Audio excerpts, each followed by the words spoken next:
Hello there, and you are there, and I am here, and this is Killin Time, and today we'll be looking at the C word.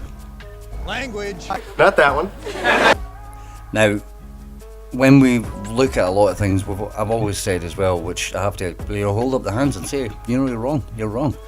I've always kind of looked at it more as Mr. Forbes being a way that we can have more misinformation, disinformation, and lies in itself being parodied by other people, especially through social network. But essentially, a lot of the stuff with Mr. Forbes always goes back to Ms. Lean. Someone said in our comments like long ago, and I think they repeated, it was Ms. Lean that fact checked Scott Forbes' book. And again, they would admit that as well. That's not a secret in any way. But really, I was watching this podcast through a Scottish Prism with Roddy as the host, and there was something that stood out. So I thought we'd have a little look at that today. As I say, with the C word. Language. Not that one. So moving on, let's just look at the clip itself, and then we'll go on from there and kind of cover what's in the clip. Yeah, great lead in, brilliant. But why didn't they test it? Well, that's what I was just going to say. The reason, speaking to some of the forensics guys, the reasons they didn't test those is because of the very high likelihood that they would have identified the actual male contributor in this partial sample. If they got all 5 of them and done them all, they'd have been able to see marker patterns which would have identified the real person who left that. But why wouldn't the police want to do that? Why? I mean, that's surely the police's job. Why wouldn't they do that? Because it wouldn't have been Luke. It wouldn't have come back as Luke. Astonishing. It's absolutely astonishing. But I want to know. I'll tell you, for years I've not wanted to go down the full corruption route. I've wanted to go down the errors, stupidity, incompetence. And in the last 2 years, there comes a point where there are only so many. Yeah, but so which begs. There we have it. Today is brought to you by the C word, corruption. The reason given for Luke's conviction in the eyes of Sandra Lean is corruption. Now, to kind of cover some of the stuff that we've talked about up to this point, as well in this, some of this corruption falls under some of the claims that were made by Scott Forbes in terms of, personal relationships. So we had the 2 brothers, perhaps maybe cousins, maybe dead father, who worked for the police in Dalkeith, all through the claims of Mr. Forbes, as I say, and parodied by these, associates online. So we'll look at that. So we've got the relatives within the family, apparently, which don't exist. The Sky reporter James Matthews having a brother that worked for the police that coached him on how to ask Luke questions for the Sky interview that he took part in. There is claims of, now I will say with a heavy caveat in this one, I don't know if this one came from Scott Forbes, but definitely again parodied by his associates, an affair between a reporter and one of the police involved as well, which led to stories obviously being leaked and a picture being painted by said reporter and their colleagues, I suppose, in terms of Luke's guilt. So this corruption, some of the stuff that we've covered. Now, again, I wouldn't like to say that the mask is slipped here, but there is a kind of wall that's put up on a lot of other podcasts. Later on in the week, I'll actually be covering the latest podcast that Ms. Lean's been on for a couple of appearances and had a couple of conversations. But in that, obviously, there's without kind of spoiling it here, there's a lot more of a leniency towards acceptance that there's maybe she's wrong, so maybe Luke is guilty, and if that is the case, then so it be it. But with here, there's a definite understanding of what's going on here. It's corruption. In the eyes of Ms. Lean here, it's corruption. So, mind you, I'm going to listen to a lot more of that other podcast as well, just so I can kind of keep that all fresh, make some more kind of mental notes in that sense. So, however, sidetracked with that. So, the one thing I will actually cover here as well is, did you notice the noise that Barhead boy Roddy, I think it's McKendry, is it? I'm not sure. Roddy, Barhead boy. Did you notice the noise that he made during the...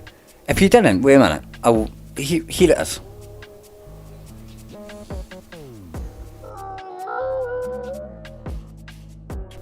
Now, some would argue that noise is the disbelief that Roddy has, heard this fact, and he's just totally taken back by it. What I like to think more, actually, what it is the last part of sanity escaping from that man's body as he takes on board another piece of information which, on the face of it, you should just say, excuse me, what? I mean, really, the claim itself, in all honesty, that they didn't test specific samples because it would tell them who actually committed the murder, in itself is just ridiculous. Ridiculous to the point of, it would be funny if it wasn't something so dark and, at the end of the day, quite tragic. It would, the claim itself is baffling. The idea that the police wouldn't test the samples because it would tell them who done it, rather than, obviously, let's just hope that 20 years down the line, two authors don't come along and uncover all the secrets of this conspiracy, or, well, it is a conspiracy really, let's be honest, of the corruption, put an official word because it sounds better, which in itself is a corruption of the word, which is ironic, but we don't understand irony. The idea obviously behind this is that there was someone else. Again, I mean, we covered this in the first video that I actually done. The idea of the suspects that they have, or quite a lot of them are related relatives, especially Scott's main suspect being Joseph Jones. The idea that the DNA wouldn't show up, the centimorgans from the familial DNA, is again ridiculous. Partial matches, again, it doesn't make sense. None of it makes sense. It doesn't make any sense. I wish there was sense. Where did all the sense go? Sidetracked. So, getting back to the original point, as I say, so they didn't test the samples because it would show them who committed the murder. And then, as I say, Roddy kind of breaks a little for a second there with that noise. Can we hear that noise again? Beautiful, beautiful noise. We should make a song out of it. So as I say, with this as well, what I do want to cover is, ironically, the corruption and what we're looking at. I find it strange that we should talk about apparent corruption. That word is just going to repeat and repeat and repeat. But the claim that there's corruption on the police side, or of course on the family side as well, which I think would coincide through I believe an Auntie Agnes, who Scott claims was friends with one of the police officers as well. So there's another part of the ladder to the conspiracy and the corruption, so to speak, in their mind. But it's conspiracy as far as I'm aware, because none of this is true. It's all made up. So yeah, or just fiction. And ultimately why? Well, there's lots of reasons, but what we look at is the fact that, again, I don't like using the term defence or representatives or anything, because I think they're carnies. The Ms. Lean and Mr. Forbes are obviously on Luke's side. Ms. Lean, of course, wouldn't make any bones about that. She does say, that the story has been told on the other side for decades, so she's telling the other side of the story. So there's no real hiding behind that. She is speaking on behalf of. So that in itself is, it's a bias, yeah, but she makes no bones about it. It's not that she hides it, so you can't really, pull anybody up for that. But the corruption goes in terms of, the old sense of the meaning of corruption, dishonest, fraudulent conduct, essentially. And not in terms of, bribery. I wouldn't say that Mr. Forbes or Ms. Lean do anything like that, but in terms of where the message is being delayed. So this is, again, kind of 2 points in one. So Roddy had a chance there and then to say something in terms of the ridiculousness of the claim, but he chose not to.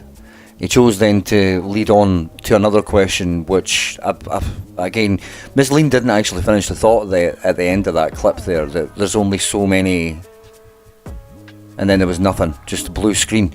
So I think Roddy had a chance there, which a lot of the guys do that are doing podcasts. Scott's got one coming up. Scott Forbes has got another one coming up. I believe it was Social Sessions, I believe I saw it was called.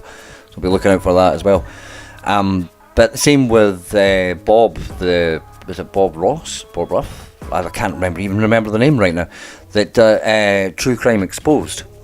So from what I see or gather, a lot of it is what you'd call softball questions, underarm kind of bowling, if we were to do the baseball or rounders for us UK folk.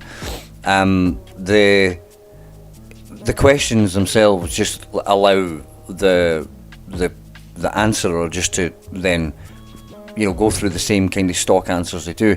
Scott's not very good at sticking to them, as you can tell by some of the videos we've made. Keep doing that. Fantastic. Can't wait till the new one.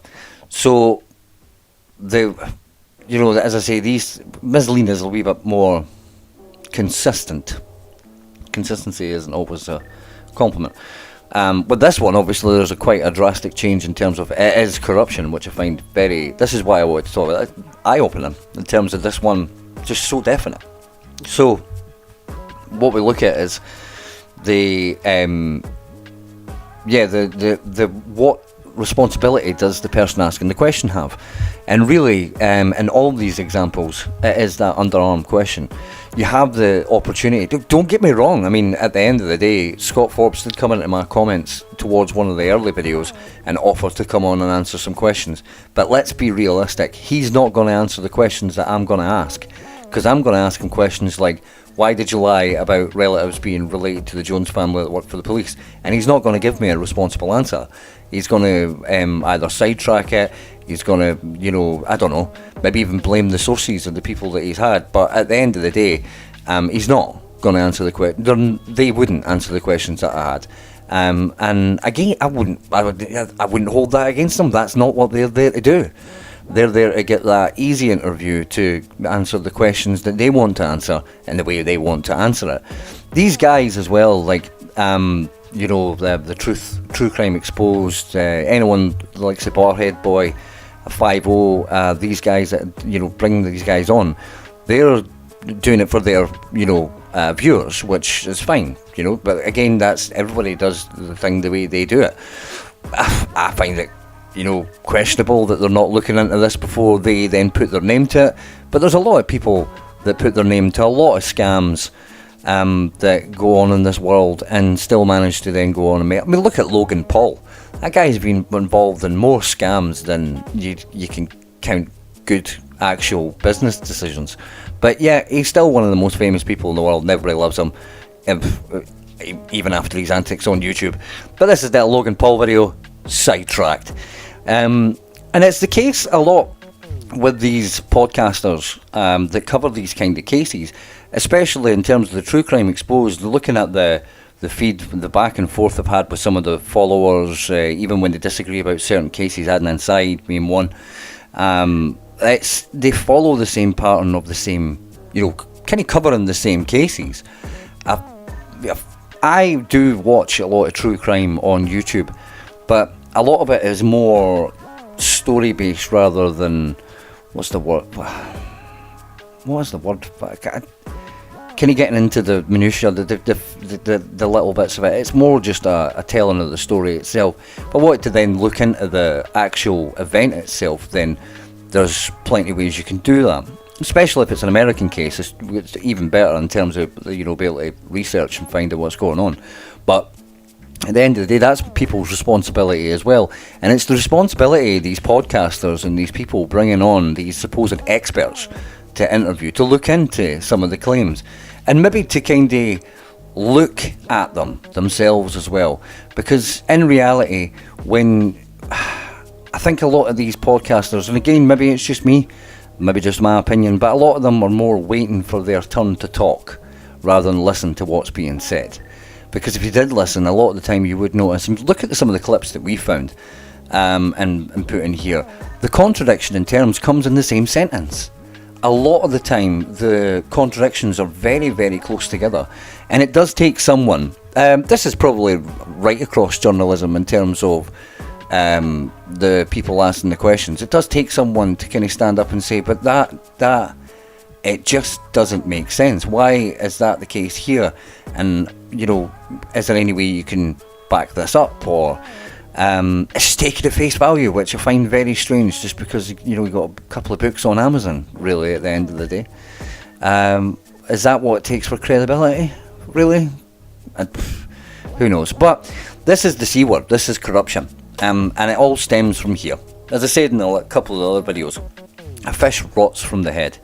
So the idea that, you know, you can distance yourself from bad behaviour of your, for want of a better word, followers online is ridiculous when you look at it in terms of you yourself say these words. You know, this is your own teachings. People are going to listen to this and go, yeah, well, it's corruption because the doctor said so. Or the lawyer said so. What a term. So again, the corruption, that's things we have covered. You know, so you've the idea that the statements were changed and nothing was done about it. The initial search party, you'll see, remember in our shorts, the search party shuffle, and Scott Forbes explaining the movements of the search party as well. Done a couple of shorts there. Obviously, in Criminal versus Lizard People, one of the earlier updates, we did cover this idea that there was an under society of different people. We did tease at the time as well, but I've never ever found a way just to do like a generation game, what do you call it, like, I don't know what you check out kind of thing where they all go past and you have to try and remember a fluffy toy. But that never got round to that, unfortunately.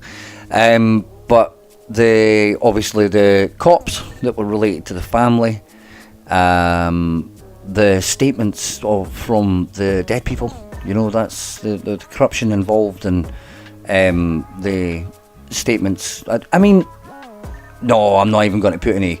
I'm not even going to put any ideas in their head. I'm not even going to say that or put that out in the knife was one as well. That would obviously be corruption if we look at that. Scott Forbes, and the knife that was always in the police's possession but somehow was missing. But yeah, the knife that wasn't tested. Do you remember that one? The one in the skip that wasn't reported on, that we showed the reports for from 2003. Do you remember that one? So yeah, as I say, the corruption, which is just non-existent, we've covered a lot of that already. But it's interesting to see Sandra Lean say that that's what she feels is at play here. So I just wanted to look at this one little piece and kind of say, hi, we're back. But also cover, as I say, the idea that there's no hard interviews here. I've yet to find any pushback on any appearance at all. There's a couple where what I do find is, really, if you listen to what the podcaster says, they answer their own question, and I'd probably love to do it. There's one on the newest one where Sandra and the host go through, you know, why there was no blood in certain items of clothing, and during the conversation themselves they explain why that would be possible, and it's honestly, it is so baffling to listen to. The fact that it's not like, sometimes when people speak and you can kind of hear the bit where the penny drops. At no point do the two of them, going back and forth, acknowledge that they could have actually found a reason or an explanation for what they're questioning. But no one says anything. And it's, again, that's why I wonder how much attention is paid by Luke's army. This is, and without getting personal in terms of them, I wonder if they can pay attention to those sentences where they Ms. Lean does it quite a lot. Maybe we need a little short about that. Is that what we need to do? Do we need to be short where they contradict themselves within a sentence? That's maybe worth doing. So, but the softball questions. Let's get these guys in a real interview. Let's get these guys. I mean, you're not going to answer my questions. You're absolutely not. So let's just not pretend that's going to happen. But a serious journalist out there, a serious journalist. Not me. I'm just a YouTuber. But someone in a that's doing these puff pieces in the newspaper. Push back a little. Ask something about the science. Ask some actual questions. Don't just take on board that there's lawyer claims. Lawyer claims, that's a good way of hiding behind just misinformation. That's what it is.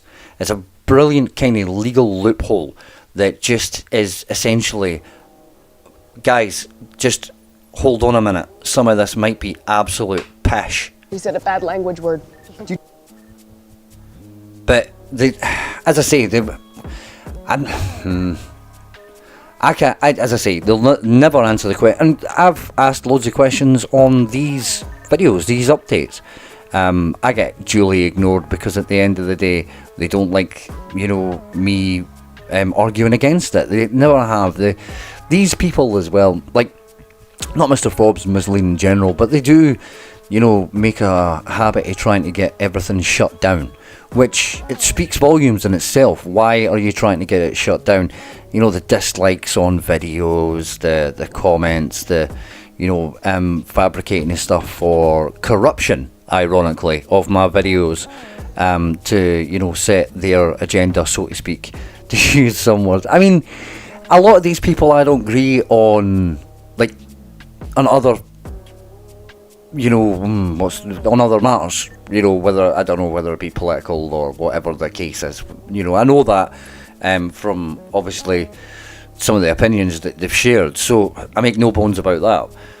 What our chakras don't align. But at the end of the day, the idea, obviously, that the corruption of going on self-serving interviews to set forward the same story. Now again, I'm going to keep on showing how these stories do change. I can't wait for Scott's new podcast, because I know the knife. There was a thing in there about the knife, and I need to see it in context, unfortunately, because of YouTube Shorts. But I think there's another contradiction from the last video that I made. I think the story's changed from the last time that I spoke about it, which is amazing. Now, again, we'll go back to that same thing. If people are falling for this stuff, then I can't help them. The only thing I can do is really show where these contradictions are and how this doesn't make sense. If there's enough people out there that can see through these people's nonsense, then they can see through the other nonsense from other cases. There's so many cases that we could cover here. Against Adnan Saeed is a great one that people, I'm sure they've heard about if you're online. Just have a little look into that. It's sexy to sell the, innocent man convicted and serving time. It really is sexy. Look at Making a Murderer with Stephen Avery. Look into the Stephen Avery case, and after you've watched Making a Murderer, watch Making a Murderer, look into the case, then watch Is It Convicting a Murderer with Candace Owens, another person I do not like, but at the end of the day the programme was interesting. But Candace Owens is not an interesting person. So look, as I say, never ever, even with myself, never ever take that as what it is. Look into it. See if there's any way you can confirm things. That is, at the end of the day, what these podcasters should be doing. It's what I would do if I had anyone on here, and I'd push back on things that didn't make sense. We will cover a lot of the things that didn't make sense in the latest podcast. This is, again, hello, we're still here, and this is apparently what Sandra believes is. So that's another one as well, actually, before we wrap this all up. How does it work in terms of every single plot and idea linking together? Is it worthwhile to maybe try and do the old school board of how everybody links to who in the eyes of Scott Forbes and Sandra Lean? Would that help? It's a bit hard to track, but I've got a rough idea how it would work, so if that's helpful, let me know and we can have a little look at the players, so to speak. So yeah, what do you think of corruption? Is that a viable reason for Luke being arrested? Personally, I don't think so, for the reasons. I don't think as well, if you have such a massive conspiracy with so many players, that there wouldn't be somebody willing to speak up. That's just the law of averages for me. But again, I don't have the facts and figures. I don't know how, the likelihood in 1 quintillionth or whatever the case may be. But I just think loose lips sink ships, surely. I mean, there must be. But again, they would probably claim that there is people behind the scenes that they have had speak out, but why are they not willing? Because, I mean, at the end of the day, being someone that was to uncover such a massive story would bring its own notoriety. So if they were so willing to... I don't get it. Nothing makes sense in that from that aspect as well. But the idea that so many different plots were running at the same time, because there's different people guilty of the corruption in the views of Scott Forbes, who had his book fact-checked by Sandra Lean. So I don't know if that's by design. At the end of the day, if you throw enough shit at the wall, some of it will stick. And it does stick with some, but unfortunately they then change that with their own take on it. So the brother becomes a cousin. Etc, etc. Let me know what you think in the comments below, guys. Is it a viable option for corruption? And really, why is it that Sandra Lean can pop between a definite it is corruption and a, oh, I might be wrong, and if I am, then I've not wasted my time. I asked the right questions. Surely, again, you would ask the right questions. If over 20 years you would know. You'd be more definite, which she is in this video. Nonsensical. And what do you think of Roddy's beautiful noise that he made? That was lovely, wasn't it? We should, as I say, someone out there that's got the skills should maybe make a wee remix. I'll leave it to someone who can do that kind of stuff. Thank you for watching this video. I will be back later in the week with a little look at Sandra Lean's last podcast, and you never know, Mr. Forbes' social sessions may be out by that point. I love that alliteration. Social sessions. Oh, need Sean Connery to... Well, he's dead, isn't he? Oh, that's sad. Anyway, leave a comment down below and tell me what you think about Sandra's mask slipping and just coming out and saying, it's corruption, this C word. Language. Not that one. And also, leave me a sarcastic thumbs up. Let me know, guys, do you want a little board of how this corruption works and all the people that are involved? It might be good to keep a track of it and maybe add people that we find along the way. Well, it might be more confusing, to be honest, but it might be handy to have something to hand. With that, thank you for watching the video. Thank you for your sarcastic thumbs up. Thank you for your comments. Remember, and don't be a Derek. For gosh sake, watch your language. You can follow us on X and on Facebook, X formerly known as Twitter. So as I say, later in the week we'll have a video up about Sandra Lean's latest podcast. You never know. Scott Forbes might be out by then. We might have a couple of things we can talk about with that as well. Other than that, as I say, leave a comment below. What do you think? Did the mask slip here? Is this more prevalent? Have you seen other appearances where Sandra Lean has really went into the detail of the corruption, much like Scott Forbes does with his accusations and claims? As I say, this will lead him to another couple of things we're going to talk about in terms of the image that's projected by Ms. Lean going forward.